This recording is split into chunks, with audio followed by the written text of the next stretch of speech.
कहानी की शुरुआत एक स्पेसशिप से होती है जो अंतरिक्ष से बहुत तेज रफ्तार में नीचे गिर रही होती है। कुछ ही पलों बाद वह जोरदार धमाके के साथ एक तालाब में गिर जाती है। स्पेसशिप के अंदर से दो लोग स्पेस सूट पहने बाहर निकलते हैं, लेकिन थोड़ी ही देर बाद उनमें से एक आदमी की आंख खुलती है और वह देखता है कि उसके साथी की छाती पर बहुत गहरा और भयानक घाव है, जिसकी वजह से उसकी मौत हो चुकी होती है। उसी समय तालाब में पड़े उसके कंप्यूटर से आवाज आने लगती है। वह जल्दी से उस कंप्यूटर को बाहर निकालता है और उससे एक तार अपनी आंख में जोड़ देता है। जैसे ही कनेक्शन बनता है, इस अजीब ग्रह का पूरा इतिहास, यहाँ के लोग, जानवर, भाषाएं और उनका जीवन जीने का तरीका सीधे उसके दिमाग में पहुंच जाता है। अब उसे समझ आ जाता है कि वह कहाँ आ गया है। इसके बाद वह अपनी बंदूक उठाकर आगे बढ़ता है और काफी देर तक चलता रहता है। कुछ समय बाद उसे एक बहुत बड़ी व्हेल की लाश दिखाई देती है। लाश की हालत देखकर वह तुरंत समझ जाता है कि यह किसी इंसान का काम नहीं हो सकता। यहाँ जरूर कोई बहुत ताकतवर और खतरनाक जीव मौजूद है। थोड़ी देर बाद वह एक गांव के पास पहुंचता है, लेकिन वहाँ का दृश्य देखकर वह हैरान रह जाता है। पूरा गांव बुरी तरह तबाह पड़ा होता है, जैसे किसी भयानक हमले ने सब कुछ खत्म कर दिया हो। अचानक पीछे से किसी ने उस पर हमला कर दिया। वह संभल भी नहीं पाता और बेहोश हो जाता है। इस झड़प के दौरान उसकी बंदूक भी नदी में गिर जाती है। बेहोशी की हालत में उसे पकड़कर वाइकिंग्स के एक गांव में ले जाया जाता है। वह गांव चारों तरफ से ऊंची लकड़ी की दीवारों से घिरा हुआ होता है। जब उसे होश आता है तो वह खुद को कैदी के रूप में पाता है। उसी समय गांव में एक और बात चल रही होती है। फ्रेया अपने पिता से साफ कह रही होती है कि वह वुल्फिक से शादी बिल्कुल नहीं करेगी। बात करते समय अचानक उसके कंधे में चोट लग जाती है और उसका पिता उसकी मरहम पट्टी कर रहा होता है। तभी वुल्फिक वहां आ जाता है। उसकी घमंडी और अजीब बातें सुनकर फ्रेया गुस्से में वहां से चली जाती है। इधर उस अजनबी आदमी को पूरे गांव के सामने कैदी बनाकर खड़ा किया जाता है। गांव के लोग उसे देखकर हंस रहे होते हैं, जैसे कोई तमाशा देख रहे हो। इसके बाद वुल्फिक उसे घसीटकर एक कमरे में ले जाता है ताकि उससे पूछताछ कर सके। वुल्फिक उससे उसका नाम पूछता है। कुछ देर चुप रहने के बाद वह आदमी बताता है कि उसका नाम कीन है। मौका मिलते ही कीन वहां से भागने की कोशिश करता है, लेकिन वाइकिंग्स बहुत ताकतवर होते हैं और उसे फिर से पकड़ लेते हैं। बाद में जब वह अकेला होता है तो बहुत गर्म लोहे की सरिया से अपनी जंजीर तोड़ने की कोशिश करता है। तभी अचानक फ्रेया वहां पहुंच जाती है और उसे ऐसा करते हुए देख लेती है। दूसरी तरफ राजा गुनार से बात कर रहा होता है। वह उसे समझाने की कोशिश करता है कि उनके गांव पर हुए हमले के पीछे उनका कोई हाथ नहीं है, लेकिन वुल्फिक इस बात को मानने के लिए तैयार नहीं होता, क्योंकि गुनार ने उसके पिता को मार दिया था और वह उससे नफरत करता है। उधर फ्रेया और कीन आमने सामने खड़े होते हैं। फ्रेया सीधे उससे पूछती है कि क्या पास के गांवों पर हमला उसी ने किया था। यह सवाल अब एक बड़े रहस्य की तरह खड़ा हो जाता है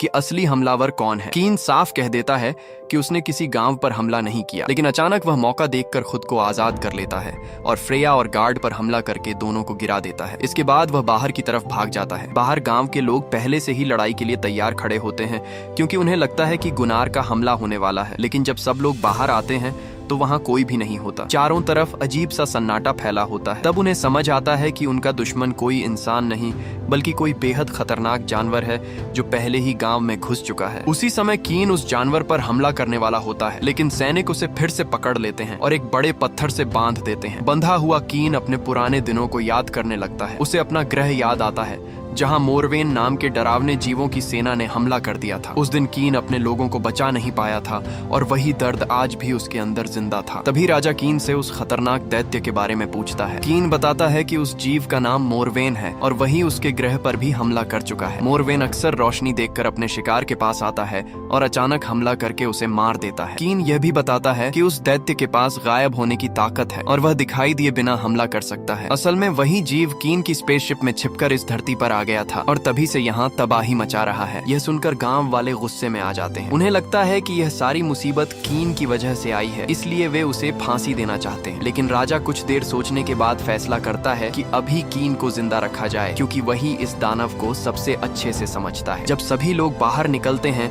तो फ्रेया अचानक कीन को जोर से मुक्का मार देती है। वह पिछली रात का बदला ले रही होती है। कीन बस हल्की सी मुस्कान के साथ उसे देखता रहता है। इसके बाद सब लोग मिलकर गांव से बाहर मोरवेन को ढूंढने निकल पड़ते हैं। रास्ते में राजा कीन से बातचीत करता है और उसके बारे में और जानने की कोशिश करता है। तभी वुल्फिक तेजी से आता है और बताता है कि आसपास कई जगह लाशें मिली हैं। वह कहता है कि सबको छोटे छोटे समूहों में बांटकर अलग अलग दिशाओं में खोज करनी चाहिए, लेकिन कीन इस बात से मना कर देता है और कहता है कि सबका साथ रहना ही ज्यादा सुरक्षित होगा। इसके बावजूद राजा उसकी बात नहीं मानता। जब राजा और सेनापति बोरोमीर आगे बढ़ते हैं तो अचानक आसमान से एक घोड़े का कटा हुआ सिर उनके सामने आ गिरता है। इसे देखकर दोनों समझ जाते हैं कि खतरा बहुत करीब है। दूसरी तरफ कुछ सैनिकों को एक गुफा के बाहर सड़ी हुई लाशें दिखाई देती हैं। जब वे गुफा के अंदर जाते हैं तो वहाँ का दृश्य देखकर सब सन्न रह जाते हैं। पूरी गुफा लाशों से भरी होती है और यह वही लोग थे जो उस तबाह हो चुके गांव से थे। अचानक उनके सामने एक विशाल और डरावना भालू आ जाता है। सबको लगता है कि यही असली हत्यारा है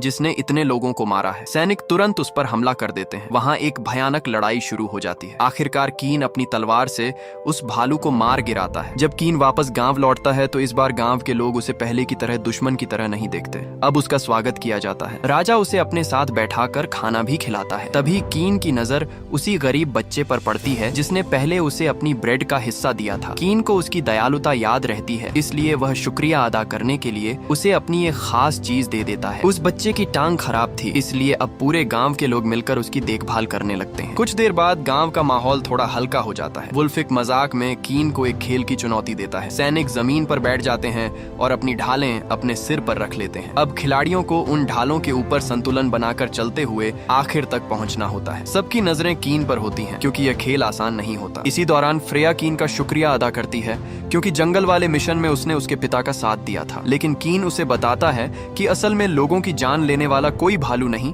बल्कि मोरवेन नाम का खतरनाक जीव है और वह किसी भी समय वापस आ सकता है। उसी समय अचानक गांव पर गुनार की फौज हमला कर देती है। दोनों तरफ से जबरदस्त तलवारबाजी शुरू हो जाती है। हर तरफ चीखें, टकराती तलवारें और भागते हुए लोग दिखाई देते हैं। कीन और फ्रेया भी इस लड़ाई में कूद पड़ते हैं और कई दुश्मनों को मार गिराते हैं। उधर गुनार राजा को घेर लेता है। जाने से पहले गुनार गुस्से में राजा को गालियां देता है और अपने गांव की तबाही का इल्जाम उसी पर लगा देता है। लड़ाई खत्म होने के बाद फ्रेया कीन को गुनार की दुश्मनी की असली वजह बताती है। कई साल पहले जब वुल्फिक के पिता राजा थे तब दोनों गांवों के बीच एक समझौता होने वाला था, लेकिन उस दिन गुनार सही समय पर वहां नहीं पहुंच पाया। लोगों को लगा कि उसने धोखा दिया है और उसी दिन से दोनों गांवों के बीच नफरत और दुश्मनी शुरू हो गई। दूसरी तरफ गुनार और उसकी फौज जंगल में डेरा डाले बैठे होते हैं। अचानक अंधेरे में कुछ अजीब सी हलचल होती है। इससे पहले कि वे कुछ समझ पाते मोरवेन हमला कर देता है। वह एक सैनिक को बेरहमी से मार डालता है। गुनार और उसके लोगों को लगता है कि यह हमला वुल्फिक के लोगों ने किया है, लेकिन सच कुछ और होता है। कुछ ही पलों में मोरवेन कई सैनिकों को मार गिराता है। आखिर में सिर्फ गुनार ही उसके सामने बचा रह जाता है। गुनार अपनी जान की परवाह किए बिना उस दैत्य का सामना करता है, लेकिन हालात बहुत खराब होते हैं। उसके कुछ साथी डर के मारे वहां से भाग निकलते हैं और दूसरे गांव की तरफ दौड़ पड़ते हैं। वे लोग गांव के गेट के बाहर खड़े होकर अपनी जान बचाने की भीख मांगते हैं, लेकिन जब वुल्फिक उन्हें देखता है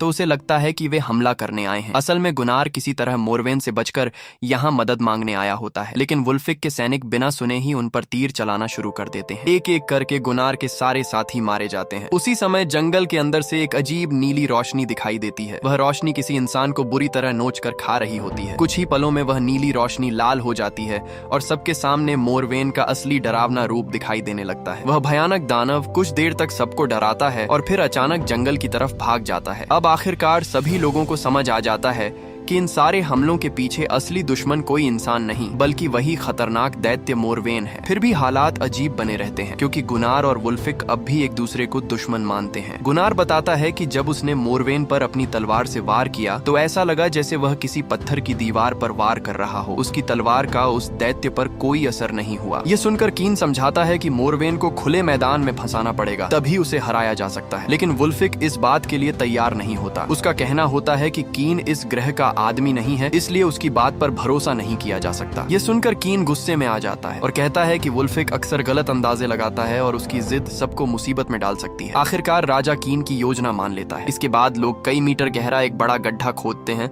और ऊपर से उसे ढक देते हैं ताकि वह दूर से एक साधारण झोपड़ी जैसा दिखाई दे। गड्ढे के अंदर मजबूत खंभे लगाए जाते हैं और चारों तरफ तेल भर दिया जाता है। कीन की योजना ये होती है कि मोरवेन को इस गड्ढे में गिराया जाए और फिर आग लगाकर उसे हमेशा के लिए खत्म कर दिया जाए। जब सारी तैयारी पूरी हो जाती है तो राजा कीन को गांव में रहने और काम करने की इजाजत दे देता है। धीरे धीरे कीन भी उस गांव का हिस्सा बन जाता है। उधर जिन सैनिकों पर पिछली रात मोरवेन ने हमला किया था उनमें से एक अचानक होश में आ जाता है। वह आंखें खोलकर कुछ समझने की कोशिश करता है, लेकिन तभी अंधेरे से मोरवेन फिर सामने आ जाता है और वह उस सैनिक को भी बेरहमी से मार डालता है। दूसरी तरफ कीन और फ्रेया उसकी झोपड़ी में बैठे सूप पी रहे होते हैं। उसी दौरान कीन अपनी जिंदगी का असली सच बताता है। वह कहता है कि उसके ग्रह के लोग पूरे ब्रह्मांड पर राज करना चाहते थे। इसी वजह से उन्होंने बचे हुए मोरवेन जीवों का शिकार शुरू कर दिया था। कीन भी उसी सेना का हिस्सा था। उसे इस खतरनाक मिशन पर भेजा गया था और बदले में उसके परिवार को रहने के लिए एक अच्छी जगह देने का वादा किया गया था। जब उनके लोगों ने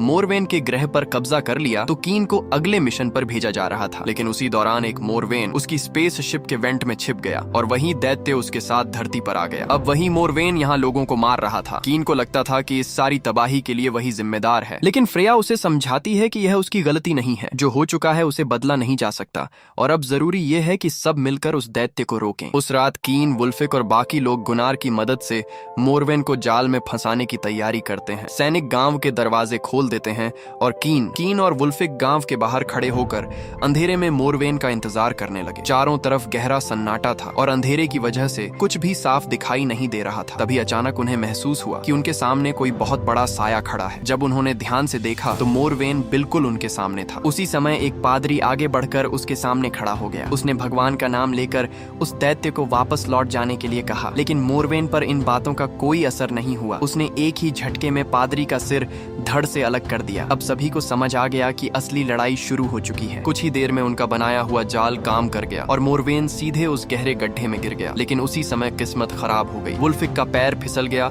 और वह भी गड्ढे के अंदर गिर पड़ा। ऊपर लगा दरवाजा बंद हो गया और वुल्फिक अंदर ही फंस गया। बाहर खड़े निशानेबाज इंतजार कर रहे थे। थोड़ी ही देर बाद गड्ढे के अंदर जोरदार धमाका हुआ और आग की लपटें उठने लगी। सबको लगा कि अब मोरवेन खत्म हो चुका होगा, लेकिन तभी औरतों के एक झुंड के पीछे से अचानक एक और मोरवेन बाहर निकल आया। ये पहले वाले से छोटा था, शायद उसी का बच्चा था। उसे देखते ही पूरे गांव में भगदड़ मच गई। लोग चीखते हुए इधर उधर भागने लगे। फ्रेया ने हिम्मत दिखाई और उस छोटे मोरवेन पर हमला कर दिया। वह कुछ देर तक अकेले ही उसका सामना करती रही। तभी उसके पिता भी उसकी मदद के लिए आगे आए, लेकिन मोरवेन ने एक ही वार में उन पर हमला किया और उन्हें बुरी तरह मार गिराया। उधर गड्ढे में गिरा हुआ बड़ा मोरवेन अभी जिंदा था। कुछ ही पलों बाद वह जलते हुए गड्ढे से बाहर कूद आया। अब वह पहले से भी ज्यादा गुस्से में था। बाहर आते ही उसने गांव के लोगों पर हमला करना शुरू कर दिया। कीन और वुल्फिक ने मिलकर उससे लड़ने की कोशिश की। उसी समय गुनार भी उनकी मदद के लिए आगे आया, लेकिन मोरवेन बहुत ताकतवर था। उसने अपनी पूंछ के एक ही वार से गुनार का सिर धड़ से अलग कर दिया और फिर तेजी से जंगल की तरफ भाग गया। इसी दौरान एरिक भागता हुआ कीन के पास आया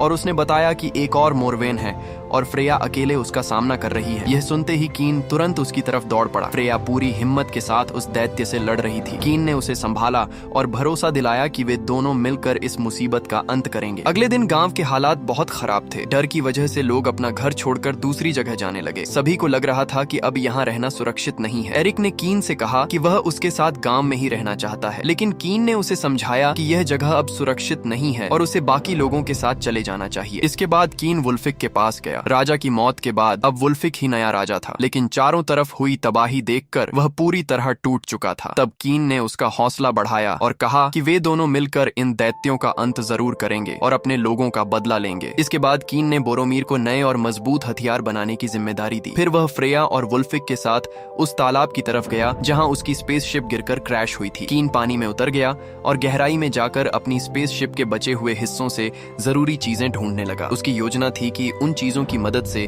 मोरवेन को हमेशा के लिए खत्म किया जाए। जब कीन वापस आया तो उसने देखा कि वुल्फिक बेहोश पड़ा है और फ्रेया कहीं दिखाई नहीं दे रही। उसे तुरंत समझ आ गया कि मोरवेन उसे उठाकर ले गया होगा। उधर बोरोमीर एक नया और मजबूत भाला बना रहा था। थोड़ी देर बाद कीन वहां पहुंचा और उसने वह भाला अपने हाथ में ले लिया। फिर वह पास के एक कुएं में उतर गया। उस कुएं के नीचे जमीन के अंदर एक गुप्त रास्ता जाता था। वुल्फिक और उसके कुछ साथी भी उसके पीछे उस रास्ते में उतर गए। वे सभी धीरे धीरे अंधेरे में आगे बढ़ते गए। दूसरी तरफ एक गुफा के अंदर फ्रेया की आंख खुली। वह बुरी तरह घायल थी और मुश्किल से खड़ी हो पा रही थी। तभी उसे दूर से कुछ आवाजें सुनाई दी और उसे लगा कि शायद कीन उसे ढूंढते हुए यहाँ तक पहुंच गया है। उधर मोरवेन को भी उनकी आहट मिल गई। वह फ्रेया को वहीं छोड़कर आवाज की दिशा में उनकी तलाश करने निकल पड़ा। इधर कीन और उसके साथी गुफा के अंदर पहुंच चुके थे। उनके सामने एक बड़ा गड्ढा था जिसमें नीचे उबलता हुआ लावा भरा हुआ था। वहां इतनी ज्यादा गर्मी थी कि खड़ा रहना भी मुश्किल हो रहा था।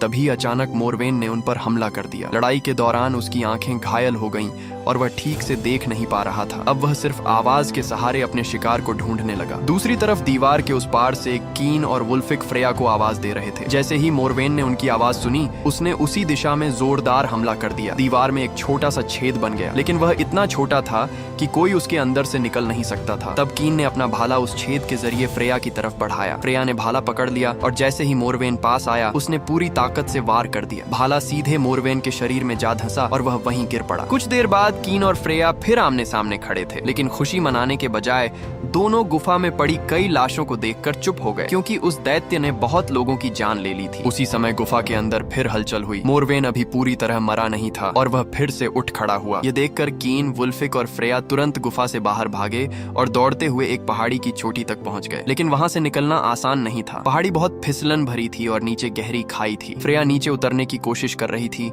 लेकिन उसका पैर फिसल गया। तभी कीन ने सही समय पर उसे पकड़ लिया और गिरने से बचा लिया। उसी समय मोरवेन वहां पहुंच गया और उसने अचानक वुल्फिक पर हमला कर दिया। उसने वुल्फिक को उठाकर जोर से कीन की तरफ फेंक दिया और फिर वापस गुफा की ओर भागने लगा। कीन तुरंत अपनी तलवार लेकर उसके पीछे दौड़ा। जैसे ही उसे मौका मिला, उसने पूरी ताकत से एक जोरदार वार किया और कीन ने मौका मिलते ही जोरदार वार किया और मोरवेन की एक टांग काट दी। उसी समय पीछे से फ्रेया ने भी उस पर हमला कर दिया। कीन लगातार उस पर वार करता रहा, लेकिन मोरवेन अभी भी बेहद खतरनाक था। वह कीन को घसीटते हुए पहाड़ी की चोटी तक ले आया, जबकि फ्रेया पीछे से उसे पकड़कर रोकने की कोशिश कर रही थी। अब आखिरी लड़ाई शुरू हो चुकी थी और फैसला होना था कि आखिर जिंदा कौन बचेगा। कुछ देर बाद वुल्फिक ने मुश्किल से अपनी आंखें खोली। वह बहुत बुरी तरह घायल था और उसके लिए सांस लेना भी मुश्किल हो रहा था। उसने धीमी आवाज में पूछा कि क्या मोरवेन मर गया है। कीन और फ्रेया ने सिर हिलाकर बताया कि अब वह हमेशा के लिए खत्म हो चुका है। यह सुनकर वुल्फिक के चेहरे पर हल्की सी मुस्कान आ गई। अब उसे कीन की बहादुरी पर पूरा गर्व था। उसे समझ आ गया था